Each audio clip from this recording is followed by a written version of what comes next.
नमस्कार मित्रांनो, एड लागलं प्रेमाचं या मालिकेच्या आजूच्या भागामध्ये आपण बघणार आहोत. घोरपडेने बरोबर गोड बोलून गौरवच्या आईकडनं गौरव हाच मिहीर असल्याचे सत्य घेतले वधून. तर इकडे आता राया, मंजिरी आणि जिजी गावातनं घरी निघालेले असतात. महापुरुषांनी जे काही सांगितले असतं ना, त्यामुळे जिजीला खूपच आनंद झालेला असतो. जिजी इतकी कशी आनंदात असते तेव्हा ती राया मंजिरीला म्हणू लागते, राया मंजिरी तुम्ही व्हा पुढे घरी जा, मी ना आता नारळ कुलदेवताचं सगळं काही सामान घेते आणि सरळ मंदिरात जाते. म्हणजे कसं, कुलदेवताला नारळ वाहिलं ना की लवकरात लवकर आपली इच्छा पूर्ण होईल आणि कधी एकदा माझा मिहीर येतोय असं झालंय मला काही करून माऊलीची ओटी भरावीच लागेल. त्याच वेळेस राया लागतं, जिजी अगो कसला आनंद झालाय तुला, मला तर तुझ्याकडे बघून असं वाटतंय जणू तुला विठ्ठलच भेटलाय. त्यावर लगेच जिजी म्हणू लागते, हो अगदी विठ्ठल भेटल्यासारखाच आनंद झालाय, कारण तो माझ्या मिहीरच्या रूपात येणार आहे ना, असे म्हणत जिजी आता घाईघाईत तिकडनं निघालेली असते.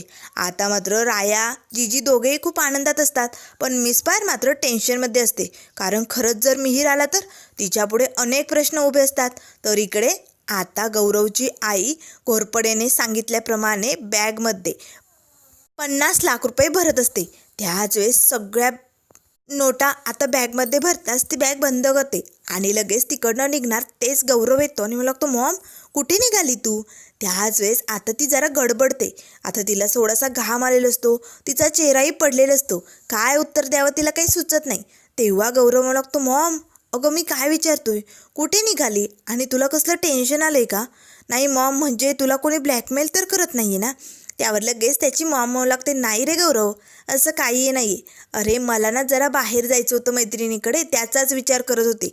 त्यावर लगेच गौरव म्हणू लागतो, नक्की ना मॉम. तेव्हा त्याची मॉम म्हणू लागते, हो मी लगेच जाऊन येते, पण तोपर्यंत तू तुझी काळजी घे, आराम कर आणि हो काम झाल्यानंतर मी लगेच येते. असे म्हणत आता लगेच गौरवची आई ती बॅग घेऊन तिकडनं निघालेली असते. गौरवला जरा टेन्शन येतं, मॉमने बँकेतनं 50 लाख रुपये काढले, ती एका शब्दानेही मला काही बोलली नाही आणि ती एवढे पैसे घेऊन कुणाकडे चालली असेल, नाही म्हणजे कुणाला द्यायचे असतील तिला हे पैसे, ती काही लपवते का माझ्यापासनं. असं काहीतरी लपवत असेल ज्यामुळे तिला कोणीतरी ब्लॅकमेल करत असेल, असं काही असेल का. नाही, असं जर असेल तर मला या सगळ्याचा शोध घ्यावाच लागेल, मला मॉमचा पाठलाग करावाच लागेल. असे म्हणत आता गौरवही आपल्या आईचा पाठलाग करत तिकडे निघालेला असतो. तर इकडे घोरपडेने जे लोकेशन सांगितलेलं असतं, जी जागा सांगितलेली असते, त्या जागेवरती घोरपडे मात्र आता गौरवच्या आईची वाट बघत असतो. तेव्हा तो मनाशीच म्हणू लागतो, कधी येते ही म्हातारी, किती वेळ झाला अजून कशी आली नाही. नाही म्हणजे 50 लाख घेऊन यायचे ना, जरा तिचे पाय लटलट करत असतील, पण तिला यावाच लागणार आहे, कारण तिच्या पोराचं सत्य मला माहिती आहे ना. त्याच वेळेस आता लगेच घोरपडेला शशिकलाचा फोन येतो. तेव्हा लगेच आता घोरपडे म्हणू लागतो, आता या बाईने कशाला फोन केलाय. आता घोरपडे शशिकलाचा फोन उचलतो. त्यावर शशिकला म्हणू लागते, घोरपडे साहेब अहो इकडे कसली मज्जा चालू आहे आणि तुम्ही तिकडे जाऊन बसलायत, काय कामाशी काम धरून ठेवलंय. अहो या की घोरपडे साहेब इकडे जर आला ना तुम्ही, तुम्हाला अशी मज्जा बघायला भेटणार आहे. त्यावर लगेच आता घोरपडे म्हणू लागतो, हो एवढी मज्जा चालू आहे, मग चालू दे, मी लवकरात लवकर येणार आहे. आत्ता सध्या मी कामात व्यस्त आहे, पण शशिकला जेव्हा मी तिकडे येईल ना तेव्हा तूही व्यस्त झालेली असशील. त्यावर शशिकला म्हणू लागते, हो असलं काय काम घेऊन येणार आहे.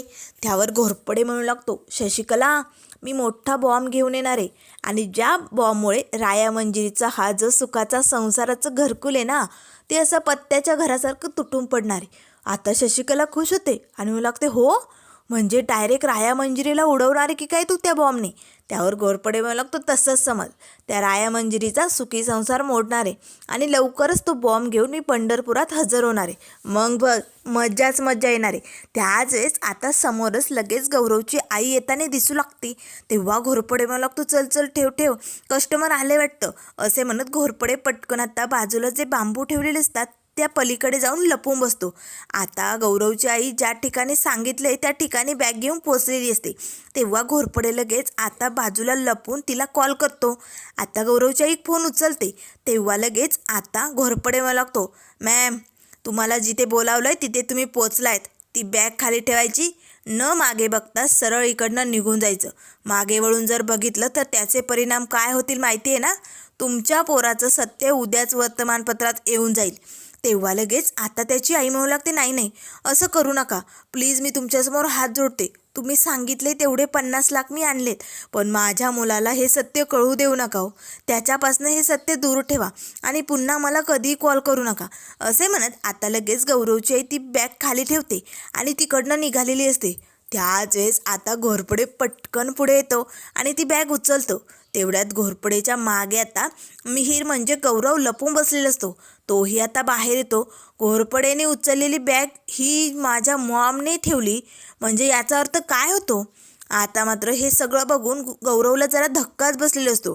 त्याच वेळेस इकडे आता मंजिरी आणि राया घरीच चाललेले असतात. मंजिरी मात्र टेन्शनमध्ये असते, पण राया मात्र खूपच आनंदात. तेव्हा राया लागतो, मिस्टर मला हा जिजीचा आनंद बघून काय करू काय नाही असं झाले ग. खरंच नुसते ते बाबा म्हणाले की तुमचा पोरगा सुखी आहे, त्याला काहीच झालेलं नाही आहे, तो लवकरात लवकर तुम्हाला भेटायला येणार आहे. नुसते एवढं म्हटल्यानंतर जिजीला कसला आनंद झाला आहे. जर खरंच मिहीर आला तर जिजीचा आनंद गगनात मावायचा नाही. मिस्टर किती भारी होईल की नाही, सगळेजण खुश होतील ना. पण मंजिरी मात्र नाराज असते. तेव्हा राया लागतो, मिस्टर अगं काय झालं आहे, कसला विचार करते तू? तेव्हा मंजिरी लागते, राया खरंच मी यावं असं तुला वाटतं का? नाही म्हणजे खरंच तुझी इच्छा आहे की ते बाबा म्हणाले ते खरं व्हावं? तेव्हा राया लागतो, हो मिस्टर. अगं तू असं का विचारते? तुला नाही वाटत का मिहीरने परत यावं?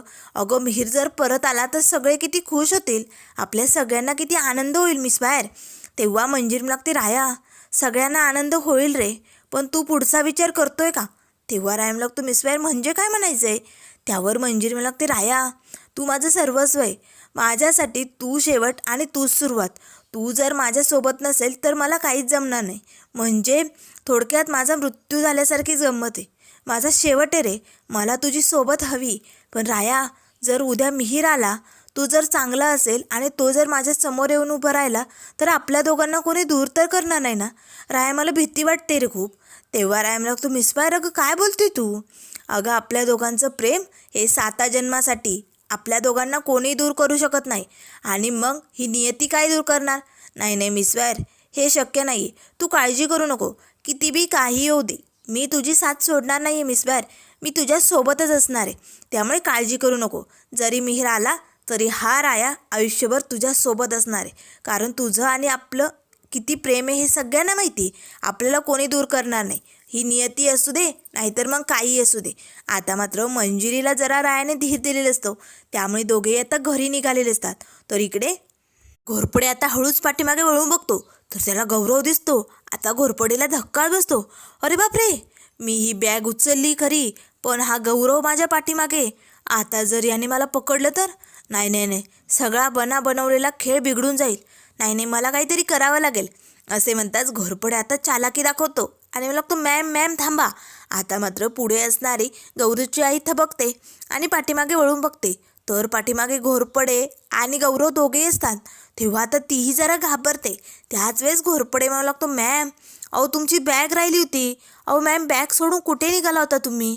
त्याच वेळेस आता गौरव येतो आणि मला लागतो, मॉम हे सगळं काय? तू बॅग इथे का ठेवत होती? तेव्हा घोरपडे मला लागतो, बघा ना सर, मी इकडे आलो आणि माझं लक्ष गेलं. त्याच वेळेस गौरव मला लागतो, आणि घोरपडे तू इथे काय करतोय? इथे कशासाठी आला होता तू? खरं खरं सांग. तेव्हा घोरपडे मला लागतो, सर अहो तुम्ही मला ते घर बघायला सांगितलं होतं, त्या घरासंबंधी एका माणसाशी चर्चा करायची होती म्हणून मी इकडे आलो होतो. आणि इकडने जातच होतो तर मॅम इथे बॅग विसरलं माझं लक्षात आलं. माझं त्यांच्याकडे लक्ष गेलं आणि म्हणून मी इकडे आलो आणि मॅमला आवाज देत होतो. मला माहिती नव्हतं ह्या मॅम आपल्याचे म्हणून मी लांबनं बघितलं होतं ना, पण त्या तर आपल्याच मॅम निघाल्या. तेव्हा लगेच आता घोरपडे म्हणू लागतो, मॅम पण या बॅगमध्ये काय आहे? किती जड आहे ना बॅग. तेव्हा मिहीर म्हणू लागतो, मी सांगतो काय यात. यात 50 लाख रुपये. आता मात्र त्याची आई जरा धक्क्यानेच गौरवकडे बघू लागते, कारण मी पैसे आणलेत हे याला माहिती, पण कुणासाठी आणले हे कळू द्यायचं नसतं ना. त्याच वेळेस आता लगेच घोरपडे म्हणू लागतो, काय एवढे पैसे? पण कुणासाठी? आता मात्र त्याची आई गप्पच असते. तर गौरव मात्र तिच्याकडे एकटक बघू लागतो. तर इकडे आता राया बाहेर अंगणात बसलेला असतो. त्याच वेळेस शशिकला येते. आता शशिकलाने मुद्दामून हे नाटक सुरू केलेलं असतं. आता रायाला तिला या सगळ्यात अडकवायचं असतं ना. तेव्हा लगेच आता जणू निक्कीचा फोन आलाय. निक्कीशी फोनवरती बोलत बोलत आता तीही पायऱ्यावरती येऊन बसते. तेव्हा लगेच आता निक्की तिला विचारू लागते, काय चालू आहे तिकडे? त्यावर शशिकला म्हणू लागते, निक्की अगं तुझ्याशिवाय मन लागत नाही गं या घरात ना. म्हणजे काय नवीन लग्न झालं आहे आता नवरा नवरी आहेत घरात, पण त्यांना कसली हौसमौस, बसलेच बाहेर आपल्या अंगणात विचार करत. त्यांचे आपले तांडे दुसरेच असतात. काही नवीन लग्न झालंय, अवघं संक्रांतीचा सण आलाय, बायकोसाठी काही मस्त वगैरे करायचं का नाही, इथे कुठे जमतंय का इकडे सगळं, ते अजिबात नाही. आता राया मात्र हे सगळं बोलणं ऐकत असतो. त्याच वेळेस आता लगेच शशिकला म्हणू लागते आणि ती म्हातारी बसली देवासमोर पदर पसरून, माझा मिहीर येऊ दे, माझा मिहीर येऊ दे. आणि मग काय, त्या मंजिरीच्या पोरीकडे कोणीच लक्ष देत नाही. अजिबात त्या मंजिरीचा कोणी विचार करत नाही. नाही म्हणजे त्या मंजिरीचं कसं आहे माहिती आहे का, स्वतःला कितीही त्रास करून घेतला ना तरी ती दुसऱ्यांना कधी सांगत नाही, सगळं काही मनात ठेवत असते. आता तिलाही वाटत असेल आपलं नवीन लग्न झालं आहे, हौसमौस असावी, आपले सण साजरे केले जावेत. पण नाही, ती म्हातारी एकतराची आणि हा राया, त्याला तर कसलं घेणं नाही देणं नाही, काही माहिती नाही. तो कशाला तिची संक्रांत साजरी करेल. नाही नाही नाही, इकडे असलं काही बी होणार नाही. त्यामुळे जाऊ दे मरू दे, आपल्याला काय करायचं, जे असेल ते असू दे. पण रायाचं कसं असतंय, माझा सबूत म्हणजे काळ्या दगडावरची पांढरी रेघ, एवढं फक्त म्हणतो. पण मग मिसफायर करत असतो. पण मिसफायरसाठी काहीतरी करावं, तिचा सण साजरा करावा, हे काही याला सुचत नाही. असं आता सगळं काही शशिकलाने रायाच्या समोर बोलून दाखवलेलं असतं. त्यामुळे रायालाही वाटतं की संक्रांतीचा सण आलाय, काहीतरी करावं लागतंय मिसफायरसाठी. असे म्हणत राया तिकडनं उठतो आणि आतमध्ये निघून जातो. त्याच वेळेस शशिकला म्हणू लागते, चल चल ठेवते. असे म्हणत शशिकला खूपच खुश होते. बरोबर काम झालंय शशिकला, असे म्हणत शशिकला स्वतःची पाठ थोपटवतच म्हणू लागते, वा वा, एक नंबर. आता हा राया या मंजिरीची संक्रांत करणार आणि मग यांच्याच नात्यावरती संक्रांत येणार. असे म्हणत शशिकलाचा आनंद गगनात मावेनासा झालेला असतो. तर इकडे राया लगेच आतमध्ये येतो आणि रुजिताला आवाज देऊ लागतो, रुजू, अगं रुजिता कुठे आहे तू. रुजिता धावतच हॉलमध्ये येते. तेव्हा राया म्हणू लागतो, रुजिता मला सांग, संक्रांतीच्या सणासाठी काय काय करतात, म्हणजे काय असतो हा सण. त्यावर लगेच रुजिता म्हणू लागते, अरे पण कशासाठी. तेव्हा राया म्हणू लागतो, रुजिता सांग ना काय करतात, नाही म्हणजे कसा असतो हा सण. तेव्हा रुजिता म्हणू लागते, हा सण ना, म्हणजे या सणाला बायकोला काळी साडी देतात, हलव्यांचे दागिने देतात आणि मस्त बायकांना बोलावून वाण वाटलं जातं, हळदी कुंकू केलं जातं. तेव्हा राया म्हणू लागतो, हो, नाही म्हणजे हे वाण आणि हे हलव्याचे दागिने काय खायचं असतं का, काही नेमकं काय असतं. तेव्हा रुजिता हसू लागते आणि लागते, नाही रे राया, हलव्यांचे दागिने आपल्या बायकोला घातले जातात, तिचं कौतुक केलं जातं, आनंद साजरा केला जातो, ती खूप भारी दिसते ना, अगदी तिळाचे असतात ते दागिने. आणि वाण म्हणजे बायकांसाठी गिफ्ट दिलं जातं हळदी कुंकू लावल्यानंतर, ते वाण म्हणतात. तेव्हा राया लागतो, हो का, बरोबर चालेल, मला हे समजा मिसफायरसाठी करायचे, मी आलोच हा. असे म्हणत राया तिकडनं निघतो. त्याच वेळेस आता हॉलमध्ये शशिकला येते. आता शशिकला मात्र खूपच मुलकत रायाकडे बघत असते. त्याच वेळेस रुजिताच्या लक्षात येतं, अरे देवा, मी एक सांगायचं विसरूनच गेले की राया मिसफायरसाठी म्हणजे मंजूसाठी हे सगळं करायला निघालाय. पण त्यांचा पहिला सण आहे आणि लग्नानंतर जर पहिला सण संक्रांत आला तर तो साजरा करू नये, अशी पद्धत आहे. नाही नाही नाही, ही परंपरा राया मोडता कामा नये, मला रायाला थांबवावं लागेल. असे म्हणत आता रुजिता पटकन रायाला थांबवायला बाहेर येणार. ते शशिकला तिचा हात पकडते आणि मला लागते, ए कुठे निघाली. तेव्हा रुजिता मला लागते, मम्मी अगं रायाला मी सणाबद्दल सांगितलं, पण मी सांगायचं विसरून गेले की त्यांचा पहिला सण आहे, हा साजरा नाही करू शकत, त्यामुळे मला त्याला अडवावं लागेल. हे बघ, असं जर झालं तर खूप काहीतरी संकट येऊ शकतं. तेव्हा शशिकला मला लागते, राहू दे तुझ्या या गप्पा, उगाच आधीच एक मोठं सत्य एवढ्या दिवसापासून लपवलं आहे ना, त्यामुळे त्या रायाने तुझ्यावरती विश्वास ठेवणं बंद केलं आहे आणि उगाच आता त्याला फसवून त्याच्या आनंदावरती विरजण टाकायचं काम करू नको. तू एवढा आनंदात आहे, बायकोसाठी एवढं समजा करणार आहे ना, मग कशाला त्याला काही सांगते, करू दे जे करायचं ते. तेव्हा लगेच रुजिता मला लागते, अगं मम्मी पण मला त्याला सांगावं लागेल. त्याच वेळेस शशिकला मला लागते, तुला तुझ्या चिवची शपथ आहे, चल जा निघातमध्ये, तू असं काहीही सांगणार नाही. शपथ घालून आता शशिकलाने रुजिताला थांबवलेलं असतं. तर इकडे आता गौरव आणि त्याची मॉम घरी आलेली असते. तेव्हा गौरव आपल्या मॉमला विचारू लागतो, मॉम अगं काय झालं आहे, तुला कोणी ब्लॅकमेल करते का, तू कुठे गेली होती एवढे पैसे घेऊन आणि कुणाला द्यायचे होते हे पैसे. आता मात्र त्याच्या मॉमला काय उत्तर द्यावं काही सुचत नाही. तेव्हा लगेच ती गौरव लावून लागते, गौरव अरे तुझ्या डॅडींना हे पैसे द्यायचे होते, पण मी माझ्या मैत्रिणीकडे गेले, तिकडे मला जरा उशीर झाला आणि मग माझ्याकडनं ही बॅग तिथेच राहिली, त्यामुळे ही गडबड झाली, दुसरं काहीच नाही. तेव्हा गौरव म्हणू लागतो, मॉम जर असं होतं तर मग मला सांगायचं, मी आलो असतो. इथून पुढे एकटी कुठे जात जाऊ नको बरं, मला घेऊन जात जा, मी नक्की येत जाईल. तेव्हा लगेच त्याची म्हणू लागते ठीक आहे. आता गौरव तिकडनं निघून जातो. तर इकडे रायाने आता रुजिदाने सांगितल्याप्रमाणे सगळं काही सामान आणलेलं असतं. तिळगुळ, वाण, जे काही असतं संक्रांतीच्या कार्यक्रमासाठी ते सगळं आता घेऊन आलेलं असतं राया. आणि डिपिकल डंकीने बाहेर आता घर सजवायला घेतलेलं असतं. अंगणात सगळीकडे फुलांच्या माळा वगैरे सगळं काही लावलेलं असतं. तेवढंच रायाचं लक्ष जातं, अरे झोपाळा सांगितला होता ना, अरे डिपिकल झोपाला कुठे? त्यावर लगेच आता डिपिकल लागतो ते डंक्याला सांगितलं होतं मी. आता राया लागतो डंक्या झोपाळा कुठे? तेव्हा डंकी म्हणू लागतो हे काय लगेच घेऊन येतो, हे झालं का घेऊन येतो? आता राया मात्र त्या दोघांवरती भडकतो. तेवढ्यात मंजिरी बाहेर येते. आता या तिघांची ही जी काही कलबल चालू असते ना ती बघून मंजिरीला खूपच हसायला येतं. तेव्हा राया लागतं मिसवायर हसतेस तू, हस हस, तू हसली की लय भारी दिसते मिसवायर. तेव्हा लगेच मंजिरी लागते खरंच राया? त्यावर राया लागतो हो, आणि मिसवायर तुझी आजची पहिली संक्रांत, हा राया अगदी धूमधडाक्यात साजरा करणार आहे. त्यासाठी मी बायकांना, अरे बापरे, बायकांना आमंत्रण दिलं की नाही? ए डिफिकल्ट, बायकांना बोलवलं का? तेव्हा डिफिकल्ट म्हणू लागतो नाही ते डंकी. तेव्हा डंकी म्हणू लागतो नाही मी बोलावतो राय भाऊ. आता मात्र रायाला खूपच टेन्शन आलं असतं. बायकांना बोलावलं नाही, अजून एवढी तयारी नाही, झोपाळा नाही. डिफिकल्ट डंकी, अरे काय करताय तुम्ही? आता मंजिरीला तर खूपच हसायला येतं. तेवढ्यात रुजिदा येते, म्हणू लागते मंजू अगं राया. तेव्हा लगेच मंजिरी लागते बघ ना रायाने किती छान तयारी केली. अगं तिघांची अशी गलबल चालू आहे नुसती, बघ बघ कसली सजावट चालू आहे. तेव्हा राय लागतो रुजिदा हे बघ तू सांगितल्याप्रमाणे वाण आणले, सगळं काही सामान आणले, बघ बघ. अरे देवा, पण एक महत्त्वाचं काम विसरलंच की. मी येतो हा मिसवायर. ए डिफिकल्ट डंकी चला रे, आपल्याला झोपाळा आणायचा आहे, बायकांना आमंत्रण द्यायचं आहे आणि माझंही एक महत्त्वाचं काम आहे. असे म्हणत राया लगेच डिफिकल्ट डंकीला घेऊन तिकडनं निघून जातो. त्याच वेळेस रुजिदा म्हणू लागते मंजू अगं तुमचा पहिला संक्रांतीचा सण आहे आणि लग्नानंतर पहिला सण जर संक्रांत आली तर तो साजरा करायचा नसतो हे रायाला माहिती नाही, पण तू त्याला का थांबवत नाहीये? तेव्हा मंजिरी म्हणू लागते रुजू अगं रायाचा एवढा उत्साह बघून मला त्याला थांबवा असं वाटलंच नाही. अगो किती आनंदात येतो आणि हे सगळं आनंदाने प्रेमाने माझ्यासाठी करतोय ना, मग जाऊ दे करू दे, त्याचं मन दुखवावं असं मला अजिबात वाटत नाही. तेव्हा रुजिदा म्हणू लागते पण मंजू. त्यावर मंजिरी म्हणू लागते काही नाही होत गं, एवढं आनंदाने करतोय ना तो माझ्यासाठी, जाऊ दे करू दे. तर आता लगेच मंजिरी पटकन पाठीमागे ती साडी ठेवलेली असते ना ती आता रुजिदाला दाखवू लागते. रुजू अगं हे बघ रायाने माझ्यासाठी ही काळी साडी आणली, किती मस्त पदर आहे ना. पण रुजिदा जरा टेन्शनमध्येच असते. तर इकडे आता घोरपडे मात्र गौरवच्या मॉमजवळ येतो आणि म्हणू लागतो मॉम कसला विचार करतायत? नाही म्हणजे तुम्हाला कोणी ब्लॅकमेल करतंय का?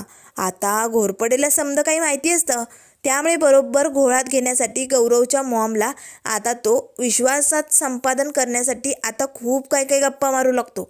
तेव्हा लगेच आता गौरवची आई म्हणू लागते नाही म्हणजे तसं काही नाही आहे. तेव्हा घोरपडे म्हणू लागतो मॅम तसं काही असेल तर मला नक्कीच सांगा.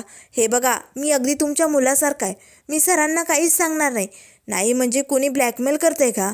तसं असेल तर मला सांगू शकता, मी तुम्हाला कारणही विचारणार नाही. प्लीज मॅम तुमच्या मनात जे काही असेल ते शेअर करा माझ्याशी. तेव्हा लगेच आता गौरवच्या आईलाही असं वाटतं की आपल्या मनातलं कुणाला तरी सांगावं. तेव्हा ती घोरपडेला म्हणू लागते हो मला एक माणूस ब्लॅकमेल करतोय. त्यावर घोरपडे म्हणू लागतो पण का, कशासाठी? तेव्हा लगेच गौरवची आई म्हणू लागते कारण एक सत्य मी लपवलंय रे. तेव्हा लगेच घोरपडे म्हणू लागतो कुठलं सत्य आणि काय सत्य आहे ते? त्यावर लगेच आता गौरवची मॉम म्हणू लागते तुला माहिती नाही आहे, मी तुला सांगते पण कुणाला सांगू नको. गौरव माझा मुलगा नाही आहे, हे सत्य मी गौरवपासनं आणि या सगळ्या जगापासनं लपवलं आहे. आता मात्र हे सत्य ऐकताच घोरपडेला तर आनंदच झालेला असतो, कारण हा गौरव नाही आहे म्हणजे हा मिहीरच आहे, हे तर सगळं सत्य त्याच्यासमोर आलेलं असतं. तर त्यानंतर मित्रांनो पुढील भागामध्ये आपल्याला बघायला मिळेल रायाने आता मिसफायरसाठी सगळं काही म्हणजे सजावट केलेली असते, दागिने आणलेले असतात, मिसफायरही सुंदर छान तयार होऊन आलेली असते, सगळ्या बायकाही आलेल्या असतात. पण मंजिरी जेव्हा बायकांना वाण वाटायला जाते तेव्हा बायका नकार देतात आणि तिकडनं निघून जातात. त्याच वेळेस राय येतो आणि म्हणू लागतो शशिकला काकी हे समजा तुझ्यामुळे झालं ना, या बायका तू इकडनं काढून दिलाय ना, कारण मिसफायरची पहिली संक्रांत चांगली होऊ नये असं तुला वाटतं ना. तेव्हा शशिकला म्हणू लागते नाही अशी माझी इच्छा नाहीच आहे, अशी देवाची इच्छा आहे. तेव्हा लगेच आता राय लागतोय शशिकला काकू तुझ्या इच्छांपेक्षा या रायाची इच्छा लय दांडगी आणि आता मिसफायरचा संक्रांतीचा सण असा धूमधडाक्यात साजरा होणार बघशीलच तू. तुझ्या नाकावर टिचून मी मिस फायरचा सण कसा साजरा करतो ते. आता मात्र राया पुढे काय करणार आणि मिहीरचा शोध लागल्यानंतर मिहीर कसा इकडे येणार हे आपण लवकरच बघूया. तर त्यामुळे मित्रांनो, अशाच मालिकेंच्या अपडेट पाहण्यासाठी चॅनलला लाईक करा, सबस्क्राईब करा. व्हिडिओ पाहिल्याबद्दल धन्यवाद.